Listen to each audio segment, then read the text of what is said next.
नमस्कार, कैसे हैं आप सब? आपके स्टडी चैनल एग्जाम हाउस पर आपका स्वागत है।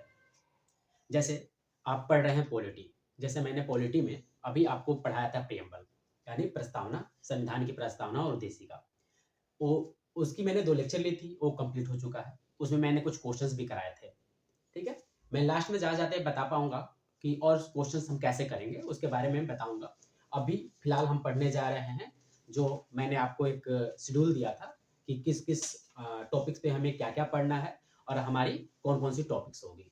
तो आज हम जो पढ़ने वाले हैं, आपको हेडिंग दिख रहा होगा, संघ एवं इसका क्षेत्र, ठीक है? संघ मतलब समझ रहे होंगे आप और क्षेत्र मतलब तो समझ ही रहे होंगे आप, ठीक है? इसी के बारे में मैं आपको आज कुछ बताऊँगा और समझाऊँगा। तो चलिए हम शुरू करते हैं। देखिए, आपको सबसे पहले लिखा हुआ दिख रहा होगा, इसके बारे में मैं बता देता हूँ कुछ, ठीक है? देखिए, सबसे पहले आप यहाँ पे देख रहे होंगे, लिखा होगा भारतीय संविधान के भाग 1 के अंतर्गत अनुच्छेद 1 से 4 तक संघ और इसके क्षेत्र की चर्चा की गई है। यानी हमारे संविधान की, ठीक है, भाग 1 में आर्टिकल 1 से लेकर 4 तक किसकी बात की गई है? संघ और इसके क्षेत्र। यहाँ पे हेडिंग भी आप देख पा रहे होंगे, इसकी चर्चा की गई है। तो हम ये देखेंगे कि आर्टिकल 1 में किस चीज की बात की गई है, आर्टिकल 2 में किस चीज की बात की गई है, 3 में किस चीज की बात की गई है और आर्टिकल 4 में किस चीज की बात की गई है। विस्तार पूर्वक हम समझेंगे। जब हम पूरा आर्टिकल 4 तक पढ़ लेंगे तो हमारे ये टॉपिक्स जो हम पढ़ रहे हैं कंप्लीट हो जाएगी। तो हम देखते हैं। तो सबसे पहले आप देख पा रहे होंगे अनुच्छेद 1। अनुच्छेद 1 में क्या कहा गया है? इंडिया अर्थात भारत, ठीक है?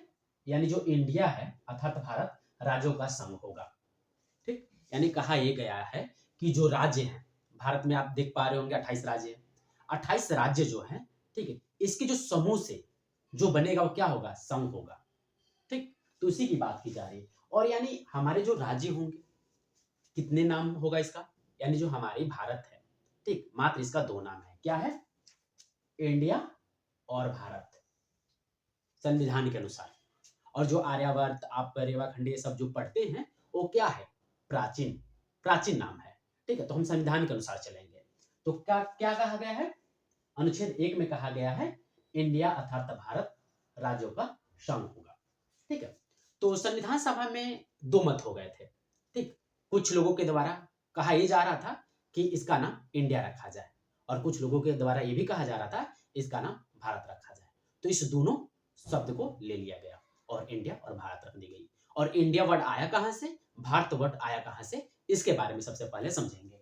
ये जो इंडिया शब्द है, ठीक है, ये आपको इंडस वैली से आया है। प्राचीन सभ्यता, आप सिंधु घाटी सभ्यता पढ़ते हैं, इंडस वैली, वहां से इसका उत्पन्न हुआ है, ठीक है? तो इसका नाम पड़ गया इंडिया। दूसरा, भारत कहां से आया है? प्राचीन में एक राजा हुआ करते थे जिनका नाम भरत था, उन्हीं के नाम पे भारत रखा गया, ठीक है? तो आप ये बता सकते हैं, यानी राजा भरत के नाम पे अपने देश की जो नाम पड़ा है भारत पड़ा है और इंडस वैली के कारण इंडिया नाम पड़ा है, ठीक है? अब देखिए, जो अनुच्छेद 1 है, अनुच्छेद 1 क्या बताता है? ठीक है, राज्यों के क्षेत्र के बारे में बताता है, ठीक? संघ के क्षेत्र के बारे में बताता है और अधिकृत क्षेत्र के बारे में बताता है। राज्यों का क्षेत्र कौन सा हो सकता है? जैसे आप किसी ना किसी स्टेट में रह रहे होंगे, ठीक? वो जो आपका क्षेत्र है, उस क्षेत्र के बारे में आर्टिकल 1 बताता है। इसके साथ-साथ उन सभी राज्यों को मिलाकर जो एक संघ बना है, ठीक? तो उसके बारे में बताता है। और अधिकृत, यानी कहने का मतलब ये है कि जैसे कभी भी, ठीक, किसी भी राज्य का गठन होता है, ठीक? तो वो राज्य संघ के अंतर्गत आता है। फिर उसके बाद अगर कोई कोई राज्य को या कोई क्षेत्र को यदि हम अर्जित कर लेते हैं, ठीक? या अधिकार कर लेते हैं उस क्षेत्र पर, तो वो भी आपका अधिकृत क्षेत्र के अंतर्गत आ जाता है, ठीक? वर्तमान में आप देख पा रहे होंगे भारत में कितने हैं? 28 राज्य हैं और 8 केंद्र शासित प्रदेश हैं। आगे हम ये भी पढ़ेंगे आखिर ये राज्य कैसे बने, ठीक? और केंद्र शासित प्रदेश का अर्थ क्या होता है? आगे के टॉपिक्स में हम पढ़ते जाएंगे। अभी आप पढ़ेंगे धीरे-धीरे आपको ये मिलेगा। फिर आप देख पा रहे होंगे जैसे कि जो इंडिया अर्थात भारत है, ठीक है? यहाँ पे डॉक्टर भीमराव अंबेडकर जी के द्वारा ये कहा जा रहा है कि ये जो हम राज्य का गठन कर रहे हैं, ठीक है? राज्यों को मिलाकर हम संघ बना रहे हैं, तो यहाँ पे उनका अर्थ ये है कि हम प्रशासनिक सुविधा के लिए ठीक राज्यों का गठन किए हैं, ना कि राज्य मिलकर एक संघ का निर्माण कर रहे हैं। यानी कभी भी अगर आपको कहना हो कि हमारे पास 28 राज्य हैं भारत में, तो ये 28 राज्य क्यों बने हैं? यानी कि लोगों तक बेहतर सुविधाएं, प्रशासनिक सुविधाएं पहुंचाने के लिए इन राज्यों का गठन किया गया है, ना कि राज्य मिलकर अपने संघ की निर्माण कर रहे हैं। ठीक, संघ का मतलब भी दो तरह से लिया जा सकता है। एक संघ का अर्थ होता है यूनियन और एक का अर्थ होता है फेडरेशन। ठीक है, जो हमारा संघ है भारत, वो किस तरह का है? यूनियन संघ है। कहने का मतलब हो गया कि हमारे यहाँ जो होगा, कोई भी राज्य अगर ठीक बनता है या उसका पुनर्गठन होता है या किसी भी क्षेत्र पर अधिकार किया जाता है, तो संघ क्षेत्र के अंतर्गत आएगा। ठीक है, ये कोई भी राज्य को ये अधिकार नहीं दिया गया है कि वो संघ से अलग हो जाए। ठीक है, अब उसी के बाद अगर फेडरेशन की बात करें, तो फेडरेशन जो है अमेरिका में लागू, वहां पे भी संघ चलता है, लेकिन फेडरेशन संघ चलता है जो अमेरिका में है। वहां पे क्या है? वहां पे जो भी फेडरेशन के अंतर्गत हैं राज्य, उन्हें अलग होने की आजादी है, वो अलग होकर अलग हो सकते हैं।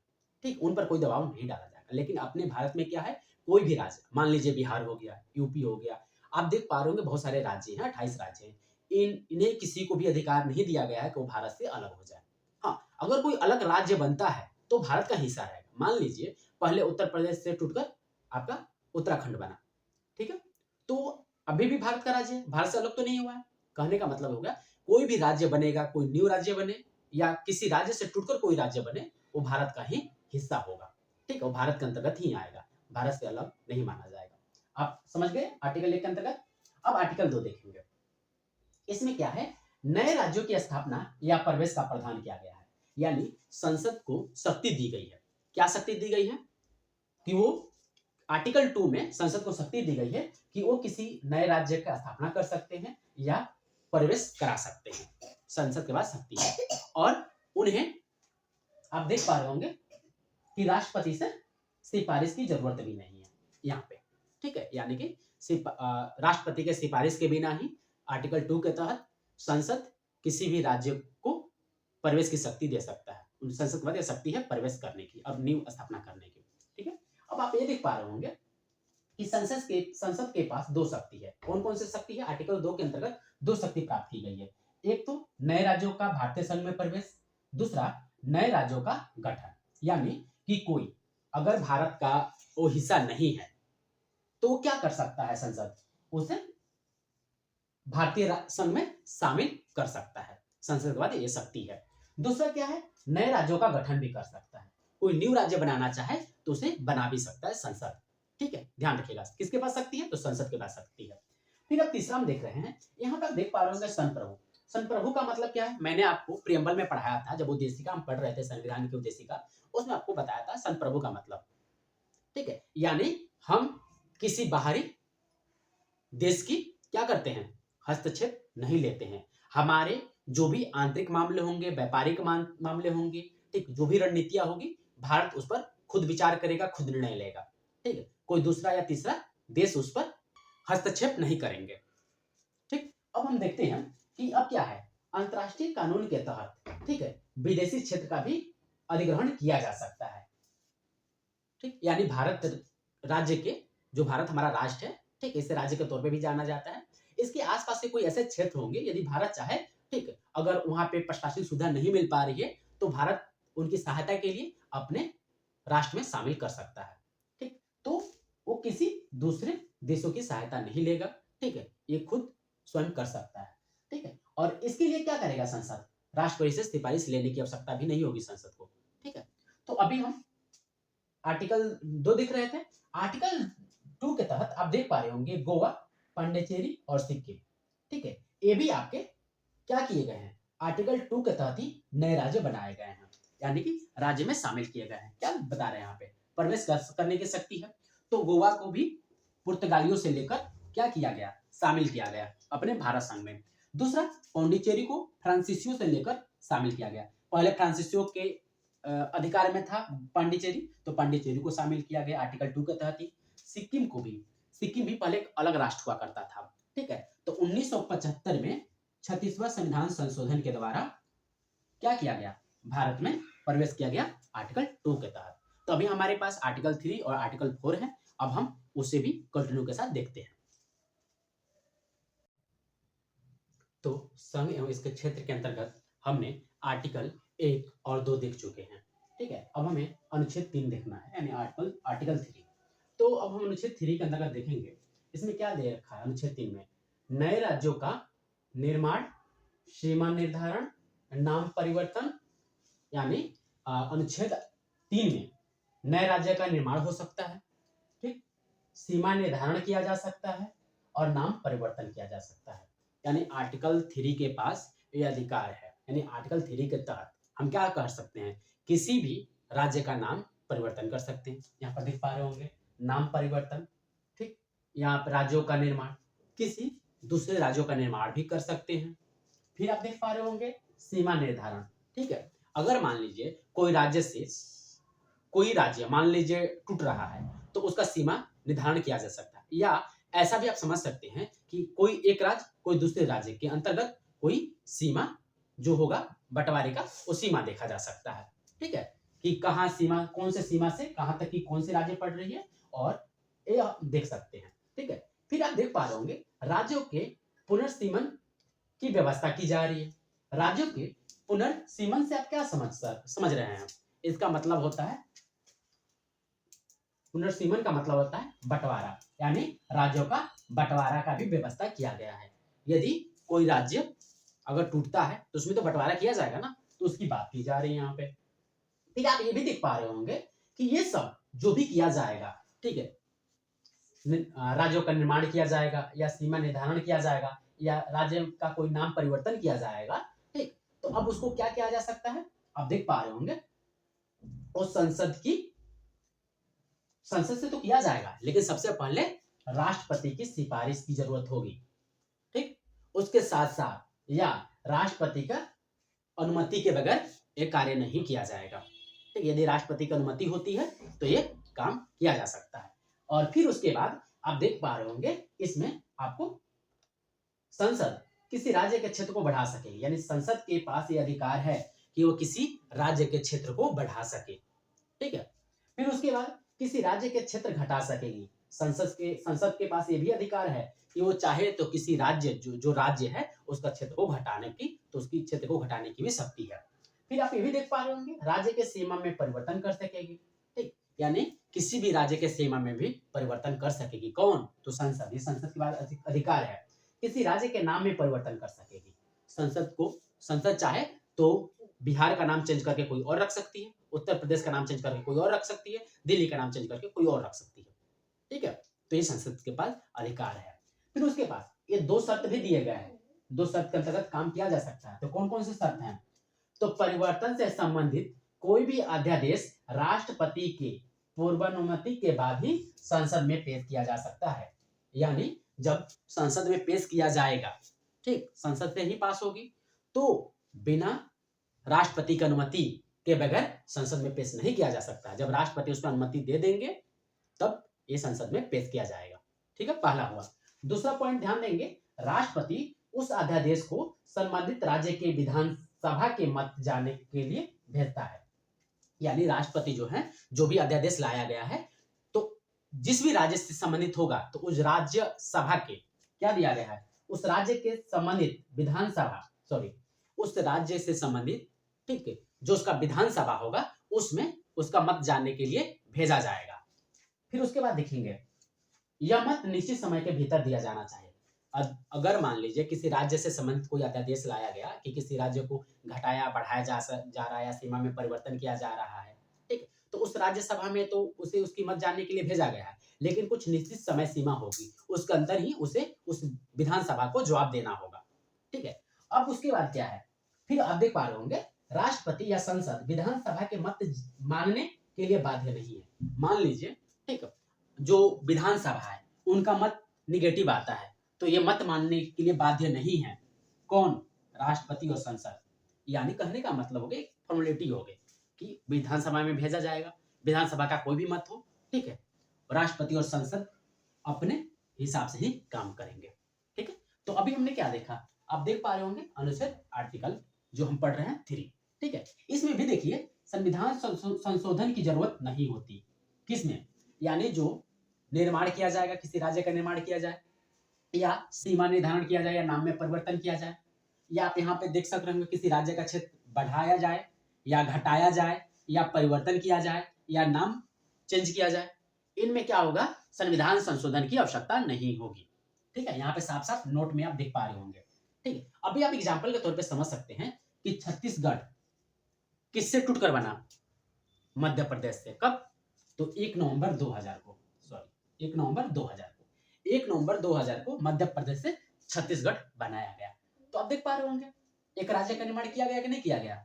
जब मध्य प्रदेश से छत्तीसगढ़ बना तो सीमा का भी निर्धारण किया जाएगा, कहां तक की क्षेत्र मध्य प्रदेश के अंतर्गत आएगा और कहां तक का क्षेत्र छत्तीसगढ़ के अंतर्गत आएगा। तो ये हो गया आपका। फिर दूसरा, तेलंगाना बना 2 जून 2014 को। एग्जाम्पल के तौर पर आप ऐसे देख सकते हैं। अब हम पढ़ेंगे आर्टिकल 4। तो हम देख रहे हैं आर्टिकल 4 यानी अनुच्छेद 4, यानी अनुच्छेद 4 कहता क्या है। सबसे पहले हम ये समझेंगे।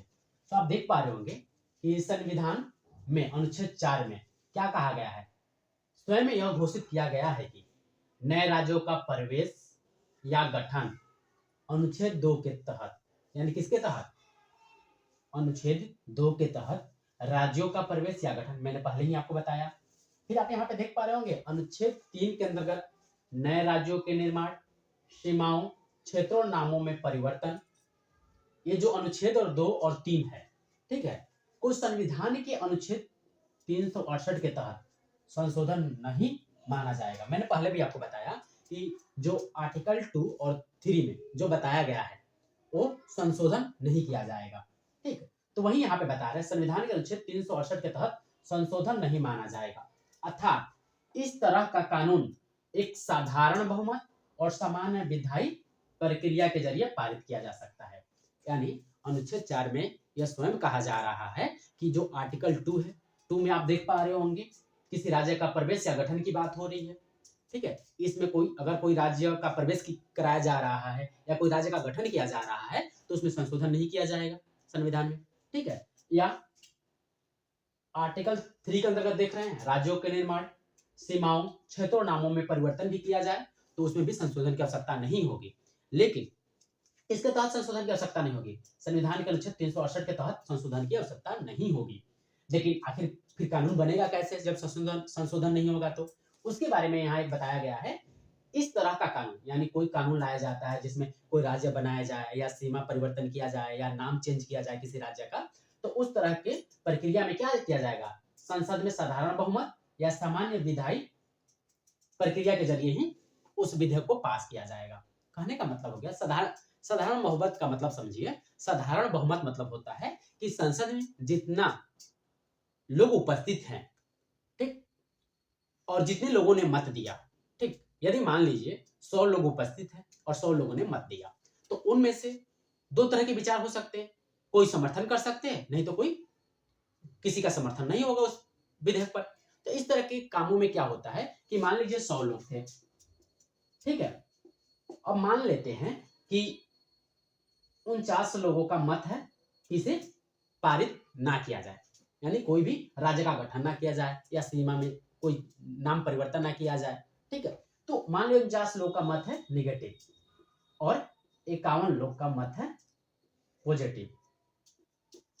तो अब क्या किया जाएगा? यानी कि जो लोग उपस्थित थे उनमें से आधे से अधिक का पक्ष जिस तरफ होगा वो पारित हो जाएगा। यही मान लीजिए 51 लोग हो जाते पॉजिटिव, सॉरी 51 लोग हो जाते हैं निगेटिव, 49 लोग हो जाते हैं पॉजिटिव, तो यहाँ पे क्या हो जाता है? ये जो विधेयक लाया गया होगा या कोई राज्य का गठन किया जाना होगा तो उसमें क्या होगा?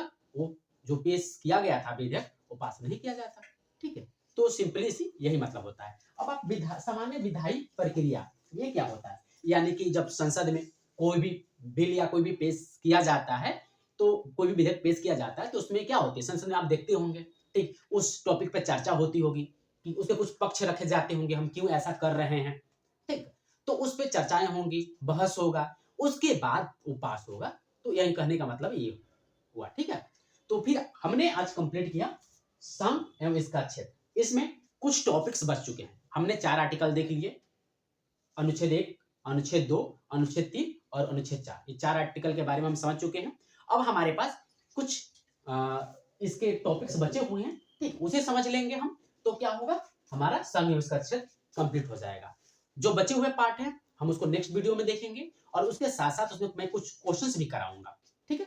तो आज के लिए इतना ही, फिर मिलते हैं हम नेक्स्ट टॉपिक के साथ नेक्स्ट लेक्चर में, ठीक है। तब तक आप इस लेक्चर को देखते रहिए, नोट्स भी बनाइएगा, ठीक है। एग्जाम हाउस के साथ जुड़े रहने के लिए धन्यवाद। इसी तरह लेक्चर देखते रहिए, अपने दोस्तों के सर्कल में भी शेयर कीजिए ताकि वो भी इस बहाने पढ़ सके, ठीक है। अगर वीडियो पसंद आए तो लाइक कीजिए, कमेंट कीजिए, शेयर कीजिए। बहुत बहुत धन्यवाद।